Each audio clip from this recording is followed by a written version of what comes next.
नमस्कार, स्वागत है आप सभी का एसीएन न्यूज पर। मैं हूं शाहीन खान। नजर डालते हैं खबरों पर।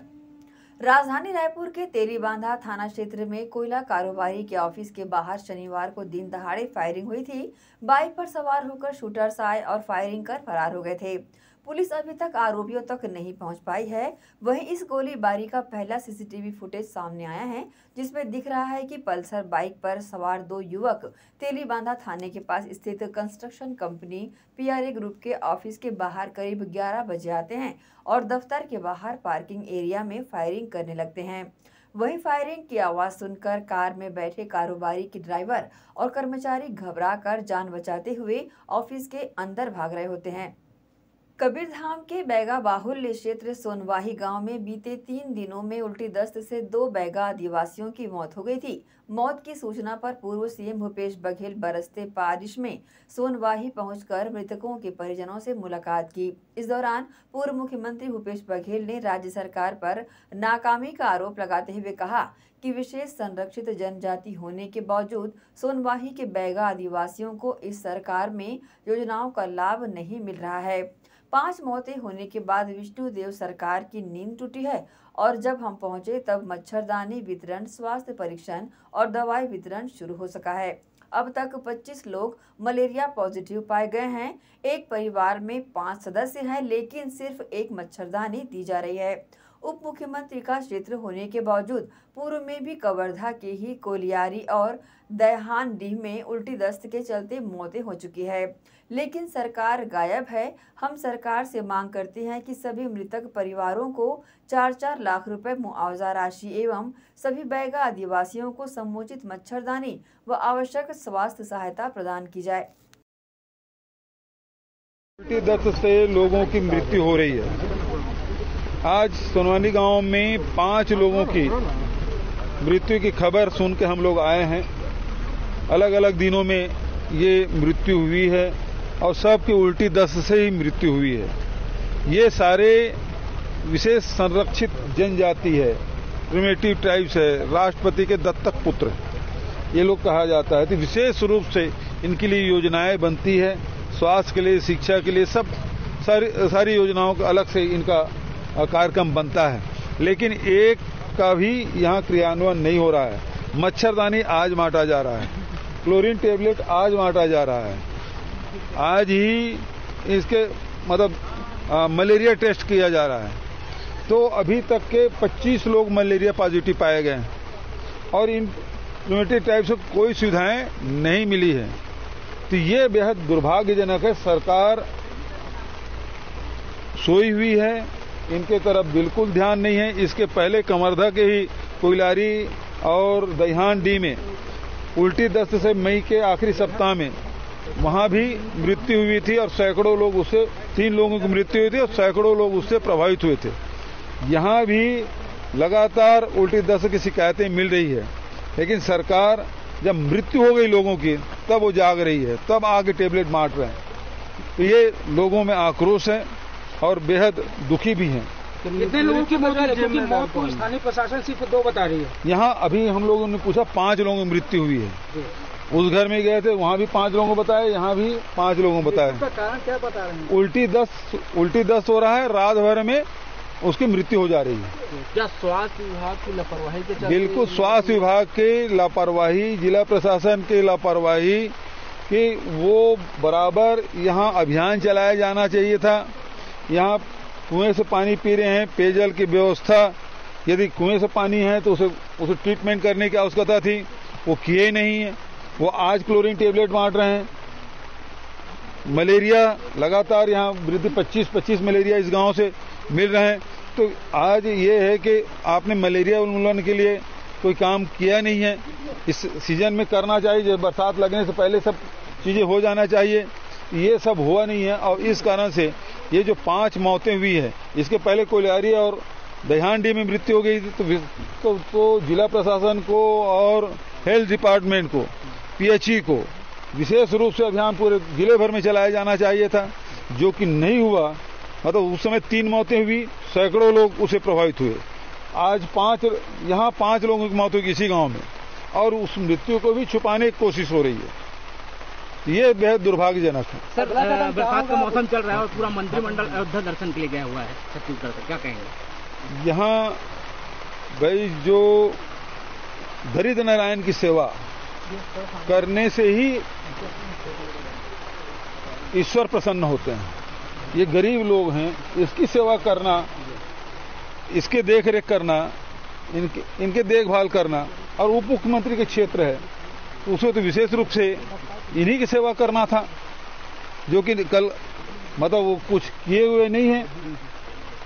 ये दुर्भाग्यजनक बात है। अगला कदम क्या होगा बघेल जी? आप यहाँ पे परिजनों से मुलाकात कर रहे हैं। इनकी डिमांड यही है कि सबको, एक घर में एक मच्छरदानी है, 5 सदस्य हैं, एक मच्छरदानी में कैसे सोएंगे? तो सबको मिले, सबके इलाज की व्यवस्था हो, और समय समय पे स्वास्थ्य के जांच भी होना चाहिए, दवाइयां भी उपलब्ध होनी चाहिए, जागरूकता अभियान भी चलाया जाना चाहिए, और मृतक परिवार को कम से कम 4-4 लाख रुपया इनको मुआवजा दिया जाना चाहिए। 1975 के आपातकाल की याद में 25 जून को संविधान हत्या दिवस के रूप में मनाया जाएगा। केंद्र सरकार के इस फैसले पर छत्तीसगढ़ के पूर्व सीएम भूपेश बघेल ने बीजेपी पर हमला बोलते हुए कहा कि जब कांग्रेस ने लोकतंत्र बचाने की बात की तब उन्होंने ये नया आदेश जारी किया है। ये वही लोग हैं जिन्होंने संविधान को तोड़ मरोड़ कर पेश किया। उन्हें हत्या जैसे शब्द पसंद है। आज एक अघोषित आपातकाल लगा दिया गया है। देखिए, ये जब कांग्रेस ने संविधान बचाने की बात कही और संविधान लेके शपथ किए, तब जाके इनको समझ आ रहा है, और संविधान को तोड़ने मरोड़ने का काम तो ये लोग किए हैं। यदि वो कह रहे हैं कि संविधान बचाओ की बात करते हैं, संविधान हत्या, तो ये हत्या वाली जो शब्द है, ये इन लोगों को हमेशा पसंद आता है।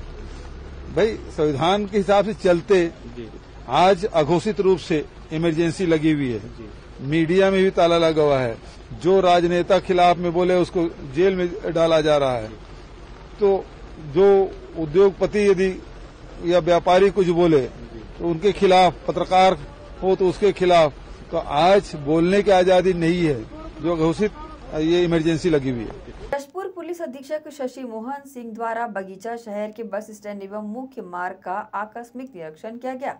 निरीक्षण के दौरान एसपी शशि मोहन सिंह ने सर्वप्रथम बगीचा शहर के बस स्टैंड में जाकर इधर उधर बेतरतीब वाहन खड़ी कर यातायात व्यवस्था में बाधक बन रहे एवं दुर्घटना को बढ़ावा दे रहे वाहन चालकों को बुलाकर जमकर फटकार लगाते हुए उनको यातायात नियमों का पालन करने हेतु कहा।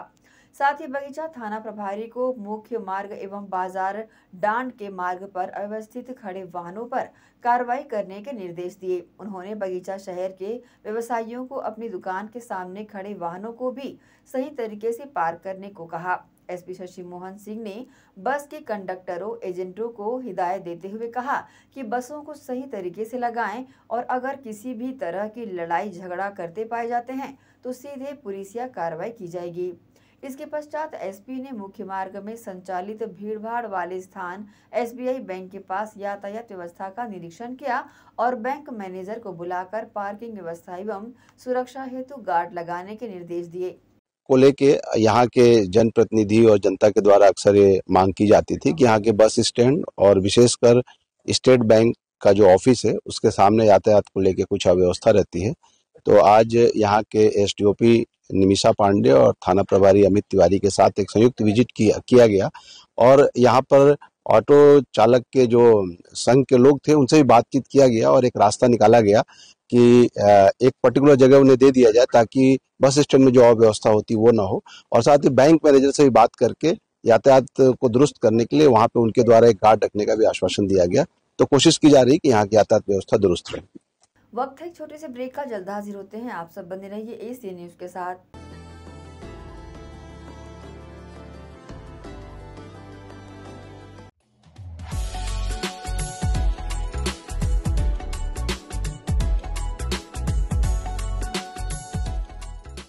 पनेसर कंबाइन हार्वेस्टर, टेक्नोलॉजी में है दम, खुशहाली रहे हर कदम। पनेसर एग्रोटेक प्राइवेट लिमिटेड भारत की हाईटेक कृषि इम्प्लीमेंट्स बनाने वाली एक अग्रणी कंपनी है। पनेसर एग्रोटेक को विकसित कंपनियों में शुमार करने वाले मुख्य बिंदु है leader in agro sector, world class machinery manufacturing plant, बारीकी से जांची परखी और क्वालिटी पैरामीटर पर खरी हर मशीन, पूरी तरह trained man power, ultra modern technology से तैयार 24 घंटे उपलब्ध ग्राहक सेवा, कंबाइन हार्वेस्टर एवं कृषि इम्प्लीमेंट्स में पूरी रेंज। पंजाब राज्य को एक तरफ भारत का अन्न भंडारण पूरा करने में अग्रणी माना जाता है, तो दूसरी ओर कृषि टेक्नोलॉजी में भी पंजाब नंबर 1 पोजीशन पर रहा है। कंबाइन हार्वेस्टर और कृषि यंत्रों की श्रेणी में पनेसर एग्रोटेक का नाम हर उन्नत किसान बड़ी शान से लेता है। इसका कारण है कि पनेसर कृषि टेक्नोलॉजी के क्षेत्र में हमेशा एक कदम आगे रहता है, क्योंकि इसके पास है special research and development department. हमारे अनुसंधान एवं विकास विभाग में हमारे पास विशेषज्ञों और इंजीनियरों की शीर्ष टीम है, जिन्होंने विभिन्न कृषि उपकरणों में अग्रणी काम किया है। World class manufacturing plant, machinery plant पूरी तरह से उच्च तकनीक मशीनरी और ऑटोमेटेड प्रणाली से सुसज्जित है। हमारे पास इन हाउस CNC मशीनें, VMC मशीनें, शॉर्ट ब्लास्टिंग सेक्शन, विशेष प्रकार के उपकरणों के साथ असेंबली लाइन और न्यूनतम समय में उच्च उत्पादकता वाली क्षमता है। हमारे पास laser plasma cutting machine, hydraulic press और शेयरिंग बेंडिंग मशीनें भी शामिल है, जो मानवीय गलतियों की संभावना को कम करती है और उत्पादन और गुणवत्ता के लेवल को बढ़ाती है। हमारे पास इन हाउस पाउडर कोटिंग सुविधा भी है, जो उत्पाद की गुणवत्ता को बढ़ाती है और एक टिकाऊ मजबूत फिनिश छोड़ती है। हमारी पाउडर कोटिंग लचीलेपन के साथ साथ इंसुलेशन गुण प्रदान करते हुए धूल, नमी और गर्मी से बेहतर सुरक्षा प्रदान करना सुनिश्चित करती है। आइए अब पनेसर कंबाइन की विशेषताओं के बारे में जानते हैं। पनेसर कंबाइन में किसान भाइयों को 8 फीट से लेकर 14 फीट तक हर साइज में कटर बार उपलब्ध है।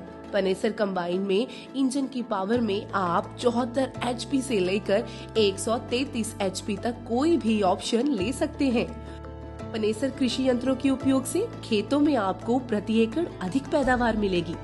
पनेसर कंबाइन की ग्राउंड क्लियरेंस अधिक होने के कारण ये बहुत आसानी से गिरी हुई फसलों की कटाई कर सकती है, जिससे किसान भाइयों को अत्यधिक लाभ मिलेगा। मशीन द्वारा फसल की कटाई के साथ साथ सफाई के लिए आधुनिक तकनीक प्रयोग में लाई गई है, जिससे दानों की सफाई भी आपको बाकी कंपनियों से बेहतर मिलेगी। मशीन में ग्रेन ब्रेकेज ना के बराबर होती है, जिससे दानों का नुकसान बिल्कुल भी नहीं होता। अतिरिक्त वियर एंड टियर से किसान भाइयों को बचाए रखने के लिए पनेसर कंबाइन में ज्यादा घिसाई वाले पार्ट्स उच्च क्वालिटी स्टेनलेस स्टील से निर्मित किए गए हैं। मशीन में उच्च स्तरीय कंप्यूटराइज्ड बैलेंसिंग पार्ट्स यूज किए जाते हैं, जिससे मशीन स्मूथली काम करती है। रात के समय में कंबाइन को आसानी से चलाया जा सके, इसके लिए कटर बार में लेटेस्ट टेक्नोलॉजी का इस्तेमाल किया गया है। पनेसर कंबाइन के स्पेयर्स देश भर में मार्केट में सब जगह आसानी से उपलब्ध है। इसकी ग्राउंड क्लियरेंस बहुत बढ़िया है, जिससे ऊंचे नीचे खेतों में भी आसानी से बढ़िया काम किया जा सकता है। पनेसर एग्रोटेक प्राइवेट लिमिटेड की सभी मशीनें भारत सरकार द्वारा मान्यता प्राप्त हैं। पनेसर एग्रोटेक प्राइवेट लिमिटेड किसान भाइयों के लिए हाई क्वालिटी वाले कृषि इम्प्लीमेंट्स एवं कंबाइन हार्वेस्टर उपलब्ध करवाने के लिए हमेशा वचनबद्ध है। धन्यवाद।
श्री शंकराचार्य प्रोफेशनल यूनिवर्सिटी जुनवानी, जी हाँ, सत्र 2024-25 के लिए प्रवेश प्रक्रिया प्रारंभ है।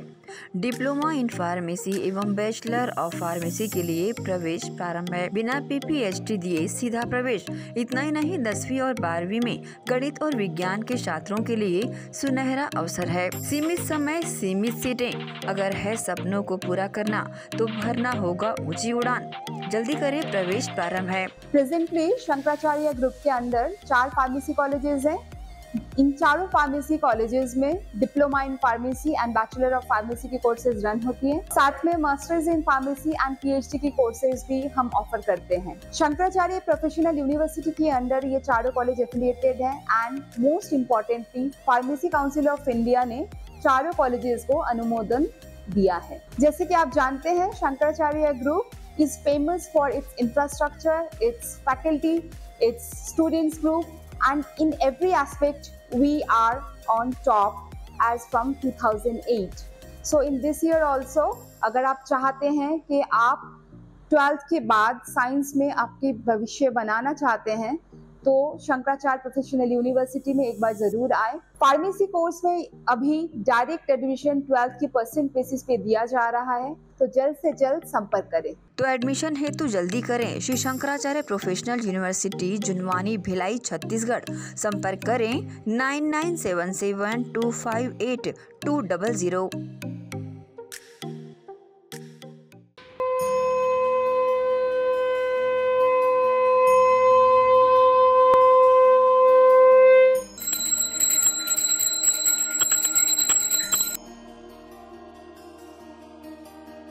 भारत के बुजुर्गों की शान, पंचरत्न पहचान। देश की संस्कृति को बचाना है तो पंचरत्न को ही अपनाना है। जी हाँ, पूजा की सर्वश्रेष्ठ धोतियाँ। अधिकृत थोक विक्रेता बर्मेचा टेक्सटाइल, दिगंबर जैन मंदिर रोड, गांधी चौक, दुर्ग। बता दे, रेडीमेड धोतियाँ, धोती दुपट्टा सेट, मर्सराइज्ड धोतियाँ, पॉली कॉटन धोतियाँ, प्योर कॉटन, सफेद एवं रंगीन सभी रंगों में आकर्षक धोतियाँ उपलब्ध। पूजा सिद्ध करने हेतु पंचरत्न धोतियां ही उपयोग करें। पंचरत्न धोतियां। हमारा पता, अधिकृत थोक विक्रेता बर्मेचा textile, Digambar Jain Mandir road, Gandhi Chowk, Durg, Chhattisgarh. Mobile number 9039879080।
Only she, जी हाँ, खास महिलाओं की पसंद का ख्याल रखते हुए ओनली शी के तहत विशाल रेंज उपलब्ध है।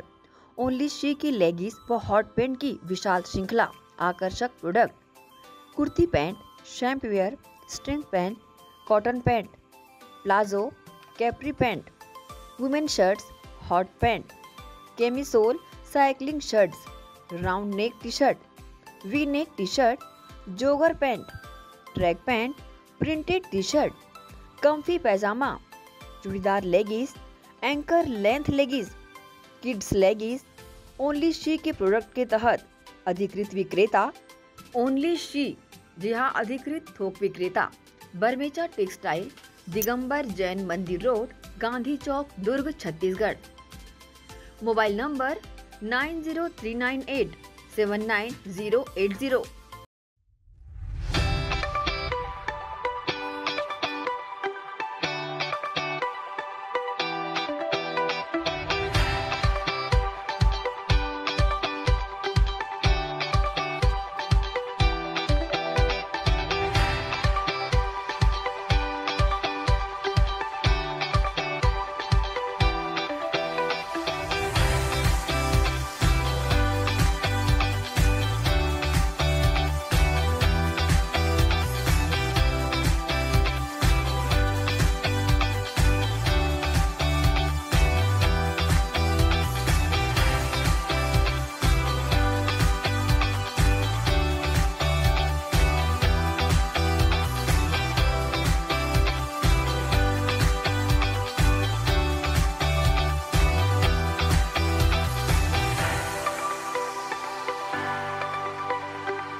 ब्रेक के बाद आपका स्वागत है।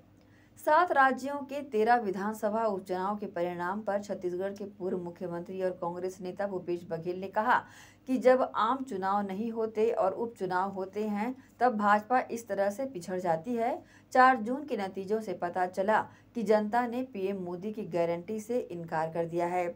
इसका अर्थ यह है कि भाजपा का जनाधार लोकसभा और राज्यसभा में खिसक रहा है। देखिए, जब आम चुनाव नहीं होते और जब इस प्रकार से उपचुनाव होते हैं, भारतीय जनता पार्टी बुरी तरह से पिछड़ जाती है। आप राजस्थान में आप देखें, आपने उसको मंत्री बनाया, मंत्री के रूप में चुनाव लड़ाया, लेकिन वो फिर भी हार गए।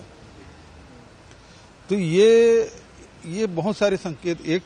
एक बात तो ये है कि मोदी अभी जो 4 जून का जो रिजल्ट आया, उससे जो मोदी की गारंटी है उसे जनता ने अस्वीकार कर दिया। 400 पार की बात करते थे तो 240 में आकर अटक गए। और अभी जब विधानसभा के उपचुनाव हुए उसमें 13 में केवल 2 सीटों जीत पाए, बचत विरोधी दल जीते हैं। इसका मतलब यह है कि उसका जनाधार खिसक रहा है, लोकसभा में भी और राज्यों में भी। ये स्थिति दर्शाता है। दूसरी तरफ ये भी ये संकेत देता है कि जब बड़े चुनाव होते हैं तब शायद ईवीएम का खेल होता होगा, या ऐसे चुनाव होते हैं उसमें तो कहीं नहीं, चाहे वो बद्रीनाथ की बात करो, चाहे वो हिमाचल की बात करो, चाहे उत्तराखंड की बात करो, चाहे कहीं बात करो, भाजपा के खिलाफ में फैसला आते हैं। All India Muslim welfare foundation Durg संभाग के तत्वावधान में मानव सेवा का भाव लिए याद हुसैन के अवसर पर रक्तदान शिविर का आयोजन किया गया। इस मौके पर भिलाई 3 में लगे रक्तदान शिविर में बड़ी संख्या में लोगों ने पहुंचकर रक्तदान कर रक्तदान जीवन दान का चरितार्थ किया। हम कभी नहीं मानते कि इंसान की मदद करता है, बल्कि इंसान तो इंसान के काम आता है। मदद तो सिर्फ ऊपर वाला करता है। बता दें, इस्लामिक नया साल मुहर्रम के मौके पर ऑल मुस्लिम वेलफेयर फाउंडेशन दुर्ग संभाग और साथ ही अराकीनी कमेटी जामा मस्जिद की संयुक्त तत्वावधान में भिलाई 3 में विशाल रक्तदान शिविर का आयोजन किया गया। सुबह से लगे इस शिविर में यहाँ पर बड़ी संख्या में पहुंचे लोगों ने रक्तदान कर जीवन दान को चरितार्थ किया। इस रक्तदान शिविर का रक्त उन बच्चों के लिए जो कि थैलीसीमिया सिकलिन से पीड़ित हैं और जीने के लिए हर 15 दिन में इनको खून की जरूरत पड़ती है, उनके लिए यहाँ पर रक्त का प्रबंध किया गया। गौरतलब है कि हर साल ऑल मुस्लिम वेलफेयर फाउंडेशन मानव सेवा का भाव लिए इस तरह के आयोजन करता आ रहा है और इस वर्ष यादे हुसैन के मौके पर लगाए गए शिविर में लोगों ने बढ़ चढ़कर हिस्सा लिया। फाउंडेशन के द्वारा इसका उद्देश्य इस प्रकार से बताया गया है। अस्सलाम वालेकुम रहमतुल्लाहि व बरकातहू। मैं डॉक्टर मोहम्मद साहिद अहमद और वेलफेयर मुस्लिम फाउंडेशन ग्रुप संभाग से संरक्षक हूँ और आज हमने याद हुसैन के नाम पे ये रक्तदान शिविर 14/7/2024 के रखा गया भिलाई 3 सैयद बाबा की मजार शरीफ में।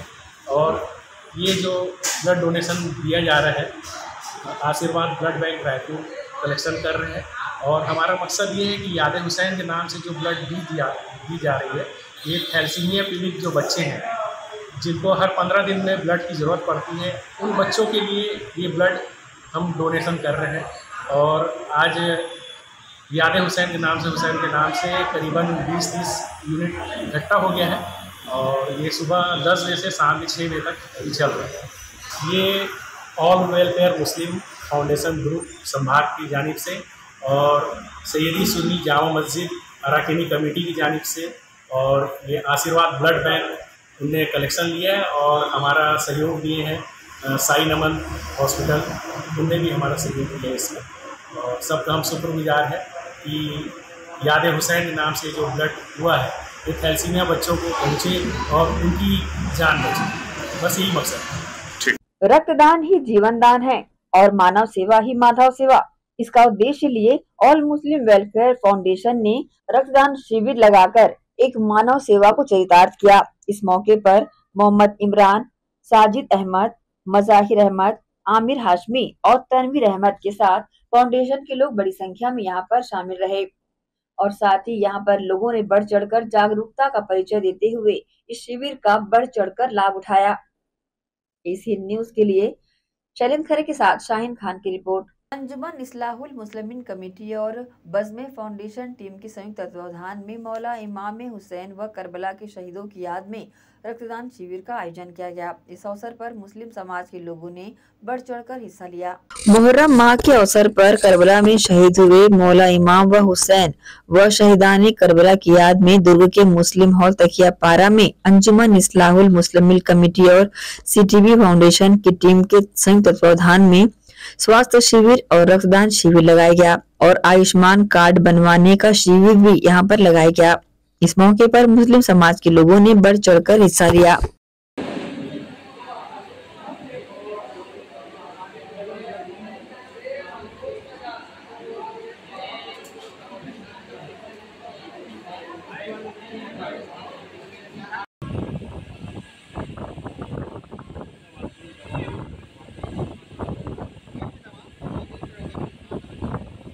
इस दौरान आयोजित कार्यक्रम में हेल्थ चेकअप, स्वास्थ्य शिविर, आयुष्मान कार्ड का शिविर, ब्लड डोनेशन कैंप, खासकर मुस्लिम समाज के युवक और युवतियों ने अपनी भूमिका निभाई। दोपहर तक लगभग 60 यूनिट ब्लड डोनेट किया जा चुका था। स्वास्थ्य जांच और आयुष्मान कार्ड बनवाने काउंटर पर लोगों की भीड़ नजर आई।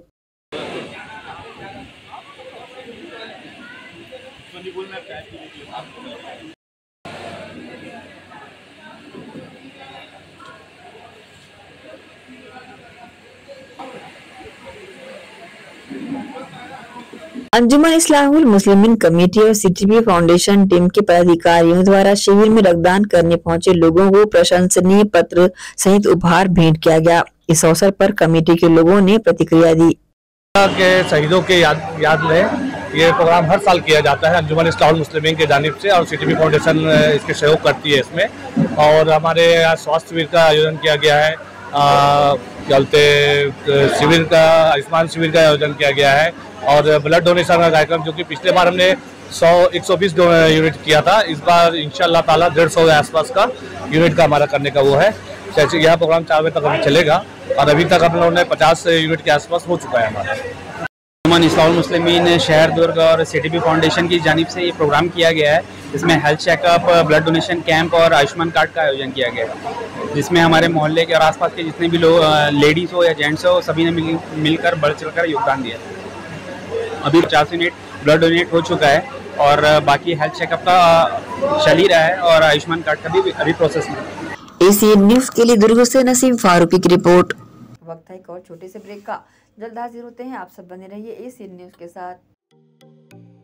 श्री शंकराचार्य प्रोफेशनल यूनिवर्सिटी जुनवानी, जी हाँ, सत्र 2024-25 के लिए प्रवेश प्रक्रिया प्रारंभ है। डिप्लोमा इन फार्मेसी एवं बैचलर ऑफ फार्मेसी के लिए प्रवेश प्रारंभ है। बिना PPHD दिए सीधा प्रवेश। इतना ही नहीं, 10वीं और 12वीं में गणित और विज्ञान के छात्रों के लिए सुनहरा अवसर है। सीमित समय, सीमित सीटें। अगर है सपनों को पूरा करना तो भरना होगा ऊंची उड़ान। जल्दी करें, प्रवेश प्रारंभ है। प्रेजेंटली शंकराचार्य ग्रुप के अंदर 4 फार्मेसी कॉलेजेस हैं। इन चारों फार्मेसी कॉलेजेस में diploma in pharmacy and bachelor of pharmacy की कोर्सेज रन होती हैं। साथ में masters in pharmacy and PhD की कोर्सेज भी हम ऑफर करते हैं। शंकराचार्य प्रोफेशनल यूनिवर्सिटी के अंडर ये चारों कॉलेज एफिलिएटेड हैं and most importantly pharmacy council of India ने चारों कॉलेजेस को अनुमोदन दिया है। जैसे कि आप जानते हैं, Shankaracharya group is famous for its infrastructure, its faculty, its students group, and in every aspect we are on top as from 2008. So in this year also, अगर आप चाहते हैं कि आप 12th के बाद साइंस में आपके भविष्य बनाना चाहते हैं तो शंकराचार्य प्रोफेशनल यूनिवर्सिटी में एक बार जरूर आए। फार्मेसी कोर्स में अभी डायरेक्ट एडमिशन 12th की परसेंट बेसिस पे दिया जा रहा है, तो जल्द से जल्द संपर्क करें। तो एडमिशन है तो जल्दी करें। Shri Shankaracharya professional university Junwani, Bhilai, Chhattisgarh. संपर्क करें 9977258200।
सोनालिका रोटावेटर का बादशाह जो मिट्टी में सोना उगाता है।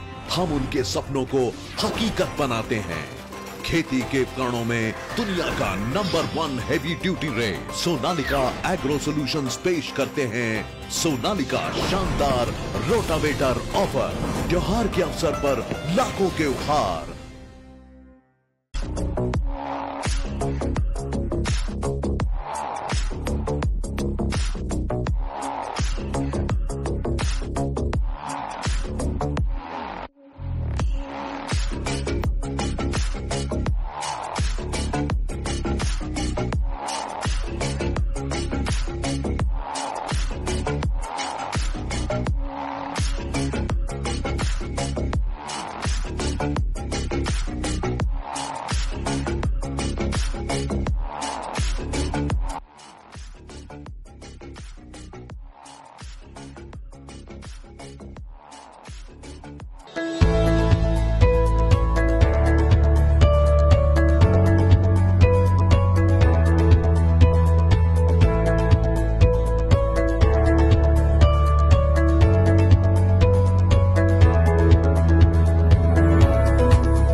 के बाद एक बार फिर से आप सभी का स्वागत है।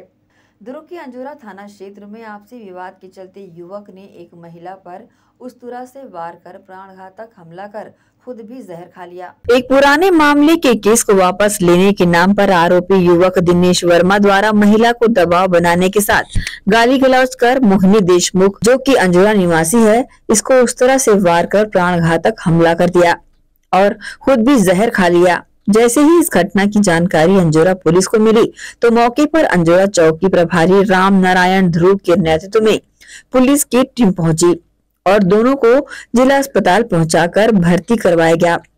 वहीं पुलिस ने आरोपी दिनेश वर्मा के खिलाफ अपराध पंजीबद्ध कर जांच में ले लिया है। गौरतलब है कि इस मामले में पुलिस ने बताया कि आबादी पारा डेंटल कॉलेज के पीछे चौकी अंजोरा निवासी मोहिनी देशमुख के घर के पास ही आरोपी दिनेश वर्मा रहता है। दोनों ही शादीशुदा हैं। मोहिनी एवं दिनेश वर्मा वेटनरी कॉलेज में एक साथ काम करते थे और दोनों के बीच घनिष्ठ संबंध थे। कुछ महीने पहले ही दोनों के बीच किसी बात को लेकर आपस में विवाद हो गया और बातचीत बंद हो गई। इस पर आरोपी दिनेश वर्मा 2 बार मोहिनी देशमुख का रास्ता रोककर उसके साथ गाली गलौज कर विवाद करने लगा। मोहिनी इसकी शिकायत अंजोरा चौकी में कर चुकी थी। फिर शनिवार की सुबह आरोपी दिनेश वर्मा मोहिनी देशमुख के घर आया और उसे दबाव बनाने का लगा वह अपना केस वापस ले ले। जब मोहिनी देशमुख ने कहा कि उसका पति घर पर नहीं है, जब वह घर आ जाएंगे तब मैं उनसे चर्चा करूंगी। ये सुनकर आरोपी गुस्से में आ गया और कमरे का दरवाजा बंद कर मोहिनी के साथ मारपीट करते हुए ब्लेड वाले उस्तरा से वार कर दिया। इससे मोहिनी को गंभीर चोटें आई है। इसके बाद दिनेश वर्मा एक रस्सी से मोहिनी का गला बांधकर दबाने का प्रयास किया। शोर शराबा सुनकर घर वाले पहुंचे और किसी तरह दरवाजे को तोड़ा। इस दौरान आरोपी दिनेश वर्मा ने एक सफेद पुड़िया में रखा जहरनुमा पदार्थ का सेवन कर लिया। इस मामले में अंजोरा चौकी प्रभारी राम नारायण ध्रुव ने बताया कि जैसे ही उन्हें घटना की सूचना मिली तुरंत मौके पर पहुंचकर घायलों को जिला अस्पताल पहुंचाया गया, जहां उनकी स्थिति में सुधार हो रहा है और मामले की जांच की जा रही है। इस संबंध में महिला के देवर ने अपनी प्रतिक्रिया दी। घटना ये है, पुराना बात विवाद को लेके घटना है। जैसे कि इन लोग का एक ही जगह काम करते थे, जैसे भी ये बात विवाद हो रहा था तो पुराना केस है, उस केस को ना कॉम्प्रोमाइज के लिए इनको टॉर्चर किया जा रहा था। ये जो लेडीज है उनको बहुत ज्यादा टॉर्चर किया जा रहा था। उनके ऑफिस में जाना, मारपीट करना, गाली गलौज, हाथापाई कुछ भी करते थे। क्या नाम है उनके? दिनेश वर्मा। कि कॉम्प्रोमाइज नहीं कर रहे हो, ऐसा है वैसा है, तो भाई आप केस किए हो तो कैसे कॉम्प्रोमाइज होगा? अगर आज कॉम्प्रोमाइज कर दिया, कल के डेट में मर्डर कर दिए, तब जो विवाद आज हुआ है, मर्डर की नौबत आ गई, तो वो पुराना उनका मैटर है पहले का कि मारपीट विवाद है, ऐसा है वैसा है, ऐसा टाइप से। अभी चाह रहे हैं कि जो कुछ भी है फाइनल हो जाए, या तो जो दोषी है उसको मिल जाए सजा, ऐसे सोच है हमारी। और ये है कि बात 5 से 6 बार केस हो चुका है, तो पुलिस वाले को भी थोड़ा सोचना चाहिए कि कुछ बात विवाद हो रहा है तो थोड़ा धारा भी सोच के लगाए। तो इनकावन लगा रहे हैं और कुछ लगा रहे हैं, ये सब तो नॉर्मली बात है कि जैसे किसी को मार देते हैं, थोड़ा सा ब्लड आ जाता है, ये वाला धारा लगाते हैं। मारने वाले का नाम क्या है? दिनेश वर्मा। कहाँ का रहने वाले? ये अंजोरा के ही रहने वाले हैं और घर से करीब 100 मीटर के दूरी में रहते हैं, ज्यादा दूर में नहीं। मेरा नाम टिकेश्वर देशमुख है, मैं पेशेंट की देवर हूँ, वो मेरी भाभी लगती है। थाने की गलतियां तो ये तो नहीं बोल सकता मैं आत्मनिर्भर, लेकिन ये है जो लापरवाही है कि बार बार सूचना देने के बाद भी ये जो दोषी है वो खुलेआम घूम रहे हैं अस्तूरा लेके। एक बार तो इतना बड़ा फरसा तलवार लेके मतलब मारने की धमकी दी गई थी, तो उनके घर से ना उनको जब्त करवाए गए थे थाने में अंजोरा। पुलिस की लापरवाही क्या बोले सर, वो तो केस करेंगे, कोर्ट से फिर से जमानत हो जाएगी। ये है लापरवाही कि परिवार को सोचना चाहिए और हमें भी सोचना चाहिए, हम तो कॉम्प्रोमाइज के लिए रेडी हैं। तो उनका कहना ये था मेरी भाभी का कि तुम अगर कॉम्प्रोमाइज के लिए चाहते हो तो मेरे पति अभी नहीं है तो आप बाद में आना। तो बाद में नहीं आके ताला कुंडी लगा दिए, अस्तूरा से मारना चालू कर दिए, गले से मतलब ना रस्सी से गले दबाना चालू कर दिए। एसीएन न्यूज के लिए दुर्ग से नसीम फारूकी की रिपोर्ट। जशपुर जिले के बगीचा थाना क्षेत्र अंतर्गत ग्राम कुरोंग में कलयुगी पुत्र ने अपने पिता की फावड़े से वार कर हत्या कर डाली। घटना के बाद बगीचा थाना पुलिस ने शव को कब्जे में लेकर पोस्टमार्टम के लिए भेजकर आरोपी पुत्र को गिरफ्तार कर लिया है। ग्राम कुरोंग निवासी युवक संजय सिंह नागवंशी मुंबई जाने की जिद कर रहा था, जिसको लेकर उसके पिता ठाकुर सिंह नागवंशी ने उसे गांव में ही रहकर खेतीबाड़ी करने की सलाह देते हुए कहा कि खेती के समय मुंबई जाने के बजाय खेतों में करना चाहिए। इसी बात को लेकर दोनों के बीच विवाद हो गया। विवाद इतना बढ़ गया कि संजय ने गुस्से में आकर फावड़े से अपने पिता पर हमला कर दिया, जिससे उसके पिता ठाकुर सिंह की मौके पर ही मौत हो गई। मामले को लेकर एसपी शशि मोहन ने इस तरह की जानकारी मीडिया को दी। बगीचा थाना क्षेत्र के ग्राम कुडोंग में एक 40 वर्षीय पुत्र ने संजय ठाकुर अपने पिता 70 वर्षीय पिता की फावड़ा मारकर हत्या कर दी और पूछताछ में पता चला कि पुत्र जो है नशे की हालत में था और मामूली बात खेत में काम करने को लेकर विवाद हुआ था। इस बात पे उसने पिता के साथ उसके ऊपर अटैक किया और फावड़े से उसके ऊपर वार किया, जिससे उसकी घटनास्थल पर मृत्यु हो गई। और पुलिस की टीम घटनास्थल पर पहुंची, आरोपी वहां से फरार हो गया था, उसे हिरासत में ले लिया गया है, पूछताछ किया जा रहा है। उसने जरूर स्वीकार कर लिया, आगे की विवेचना में आगे की कार्रवाई किया जा रहा है। रिसाली के करियर पॉइंट इंस्टीट्यूट ने स्वामी आत्मानंद उच्चतर माध्यमिक विद्यालय रिसाली में निःशुल्क करियर काउंसलिंग सेमिनार का आयोजन किया, जिसमें बच्चों ने भाग लेकर ये जाना कि वह अपनी पढ़ाई के साथ साथ अपने करियर को सुदृढ़ बनाने के लिए कैसे तैयारी कर सकते हैं। करियर पॉइंट रिसाली ने ठाना है कि अब छत्तीसगढ़ के सरकारी स्कूलों के बच्चे भी अपनी पढ़ाई करते करते अपने करियर की तरफ भी ध्यान देते हुए शिक्षा ग्रहण करें। इसके लिए करियर पॉइंट रिसाली ने रिसाली के स्वामी आत्मानंद अंग्रेजी माध्यम विद्यालय में एक निःशुल्क सेमिनार का आयोजन किया। इस सेमिनार में बच्चों को बताया गया कि स्कूल में पढ़ते पढ़ते ओलंपियाड परीक्षा देकर स्कॉलरशिप प्राप्त कर सकते हैं और अपने पढ़ाई का खर्च खुद उठा सकते हैं। साथ ही पढ़ाई करते करते जिस फील्ड में अपना करियर बनाना चाहते हैं उसकी भी पढ़ाई की जा सकती है और बहुत ही आसान तरीकों से इन सब बातों को बच्चों को समझाया गया। इस सेमिनार में उपस्थित बच्चों ने ध्यानपूर्वक सारी बातें सुनी और अब अपना मन बना लिया है कि वह अपना कैरियर भी बनाना शुरू कर देंगे। अब तक ऐसे सेमिनार सिर्फ निजी स्कूलों में आयोजित किए जाते थे, जिसके लिए विद्यार्थियों को फीस भी अदा करनी पड़ती थी और ऐसे सेमिनारों से सरकारी स्कूल के बच्चे वंचित हो जाते थे।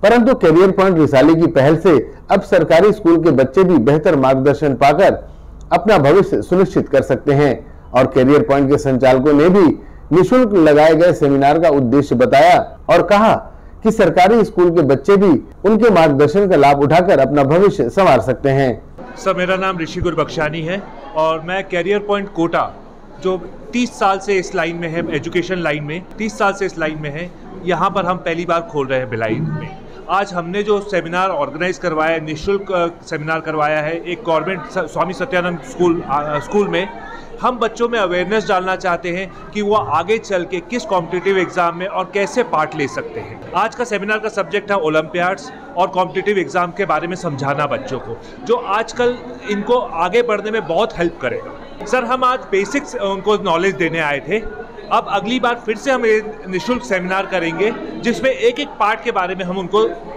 सेमिनार देंगे। सर, ये बच्चे 8th क्लास से ओलंपियाड में भाग ले सकते हैं, इनके फॉर्म्स आते हैं और आप हमें कांटेक्ट कर सकते हैं, हमारे ऑफिस है रिसाली में, प्रगति नगर में, हम आपको उसमें मदद कर सकते हैं बच्चों। सर, मेरा नाम कासिफ खान है और मैं career point Kota Bhilai branch में फिजिक्स फैकल्टी हूँ और आप हमारे डायरेक्टर सर हैं।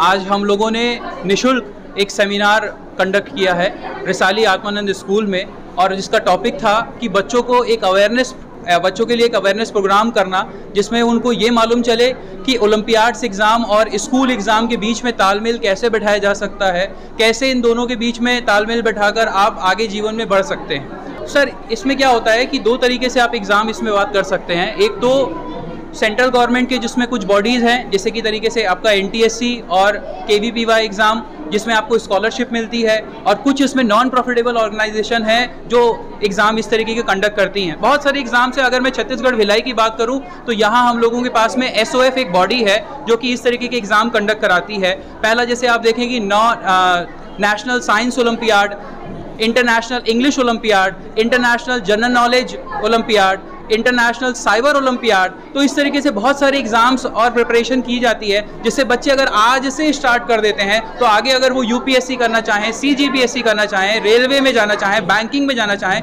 किसी भी सेक्टर में जाना चाहें, उसमें इनको यहाँ पर हेल्प होगी। क्योंकि यहाँ पर सबसे बड़ा मेन पार्ट क्या है सर, एक तो नंबर ऑफ क्वेश्चंस की प्रैक्टिस करना। प्रैक्टिस करने से इनका आत्ममनोबल जो है वो बहुत काफ़ी बढ़ जाएगा। दूसरा जो है इनके पास में रीजनिंग वाला जो पार्ट है, इनकी जो थिंकिंग एबिलिटी है उसमें काफ़ी इनका जो स्तर जो है वो काफ़ी बढ़ जाएगा। तो इसी वजह से लेकर हमने आज गवर्नमेंट स्कूल से शुरुआत की है, और हमारी कोशिश रहेगी डायरेक्टर सर का अगर हमारे साथ में साथ रहा तो हम लोग यही चाहेंगे कि इसको हम पूरे भिलाई के जो स्कूल है वहाँ पर निःशुल्क तरीके से इस तरीके के हम अवेयरनेस प्रोग्राम कंडक्ट करें।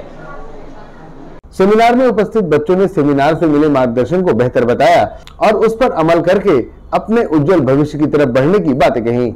मेरा नाम पंकज साहू है, मैं कक्षा 12वीं का छात्र हूँ। मैं वाणिज्य विषय लेकर के पढ़ाई कर रहा हूँ और मैं हिंदी माध्यम से हूँ। सेमिनार जो है बहुत अच्छा लगा मेरे को। इसमें जो मेन चीज़ बताया गया, टाइम मैनेजमेंट के बारे में बताया गया, आप समय को कैसे प्रबंधित कर सकते हो अच्छे से, और एक के साथ साथ बाकी कामों को कैसे निपटा सकते हो, उसको भी कैसे मैनेज कर सकते हो बताया गया इसमें, जो मुझे बहुत अच्छा लगा। वैसे तो मैं पॉलिटिक्स वगैरह में जाना चाहता था, लेकिन इस स्कूल में आर्ट्स नहीं था और मुझे यही स्कूल चाहिए था। इस कारण मैं कॉमर्स लेकर पढ़ाई कर रहा हूँ और बाकी आगे देखेंगे। नमस्ते सर, मेरा नाम मोनिका वगेला और मैं कक्षा 12वीं की छात्रा हूँ। मैंने जीव विज्ञान विषय का चयन किया है। सर, ओलंपियाड एग्ज़ाम के बारे में सुना था, बट जानकारी यहाँ प्राप्त हुई है मेरे को, और जो सर ने बताया वो काफ़ी अच्छे से एक्सप्लेन किया, मेरे को काफ़ी चीज़ें अच्छे से समझ आई है। सर ने करियर के बारे में बताया था, ये करियर काउंसलिंग था, तो काफ़ी चीज़ें समझ आई है मेरे को, ये काफ़ी अच्छा लगा करियर काउंसलिंग। हाँ बिल्कुल, बस टाइम मैनेजमेंट, समय प्रबंधन की ज़रूरत है, मतलब कि हर चीज़ को अच्छे से समय के साथ करने की ज़रूरत है, बाकी सब अच्छे से हो जाएगा। हाँ, सर लोग बहुत ज़्यादा अच्छे हैं और जो भी उन्होंने बोला मेरे को काफ़ी अच्छे से समझ आया, तो मैं उनको उनको थैंक यू बोलना चाहूँगी। My name is Mansi Sahu. I study in class 11th biology. Sir, seminar से मतलब कौन से स्ट्रीम में हो, कौन से फील्ड में हो, आगे कैरियर में क्या करना है, जैसे कि बायोलॉजी लियो तो MBBS या फिर MBD या B फार्मा, मतलब वो फील्ड के बारे में बताया गया। और जैसे कॉमर्स लिए हो तो CA वगैरह, मैथ्स लिए हो तो IIT, JEE, ये सब एग्ज़ाम क्लियर करके मतलब आगे बढ़ने के लिए। और साथ ही साथ जैसे कि हम लोग स्कूल में 11th का तैयारी कर रहे हैं, 11th का एग्ज़ाम दिलाते हैं, तो सिर्फ वही नहीं दिलाना है, साथ में जैसे कि ओलंपियाड हो गया, स्कॉलरशिप हो गया, बहुत सारे एग्ज़ाम हैं, वो सर हम लोग को कॉन्फिडेंटली मतलब बता के गए कि कैसे हम एग्ज़ाम की तैयारी कर सकते हैं। टाइम एक ही है, 1 साल है, लेकिन दोनों एग्ज़ाम क्वालिफाई करके हम अपना टाइम मैनेजमेंट कैसे कर सकते हैं। मेरा नाम वेदभूषण तांडी है। ये आज सेमिनार में मुझे ओलंपियाड के बारे में पता चला, जिसके मदद से मैं अपने फ्यूचर को ब्राइट कर सकता हूँ। जी। निकिता जोशी। सर, इसमें मैंने टाइम मैनेजमेंट के बारे में सीखा कि सर ने कैसे कैसे टाइम मैनेजमेंट कर सकते हैं, और सर ने हमें ये भी बताया कि आप अभी से तैयारी स्टार्ट कर देंगे तो आपको बाद में बहुत ही कम मेहनत करनी पड़ेगी और बहुत ही अच्छे रिज़ल्ट आप अचीव कर पाएंगे। जी, पॉसिबल है। आप अभी से तैयार करेंगे तो आराम से उस टाइम पे आपको कम मेहनत करनी पड़ेगी और आप आसानी से उस टाइम बहुत ही अच्छे से उसको अचीव कर पाएंगे। मतलब ओलंपियाड एग्ज़ाम मतलब उसमें मतलब हम लोग का इंटरेस्ट वगैरह रहना चाहिए, और मतलब वो हमारे लिए बहुत अच्छा है, मतलब उससे हम लोग का मतलब नॉलेज वगैरह मिलता है। और मतलब जैसे कि ना हम लोग जो प्रैक्टिस करते हैं ना साल भर, उसमें मतलब वो हम लोग को अपना प्रैक्टिस सारा लगाते हैं, और मतलब हाँ वो बहुत कैरियर पॉइंट रिसाली ने जो बीड़ा उठाया है वह इतना आसान दिखाई नहीं देता, परंतु यहाँ कैरियर पॉइंट की सराहना करनी होगी कि उन्होंने एक नई पहल की शुरुआत की है, जिससे अब सरकारी स्कूल में पढ़ने वाले बच्चे भी अपना बेहतर भविष्य चुन सकेंगे और उनके द्वारा दिए गए मार्गदर्शन में अपना भविष्य सुनिश्चित कर पाएंगे। एसीएन न्यूज के लिए रिसाली से संतोष शर्मा की रिपोर्ट। इसी के साथ ही आपसे लेंगे इजाजत। आप सब बने रहिए एसीएन न्यूज के साथ। नमस्कार।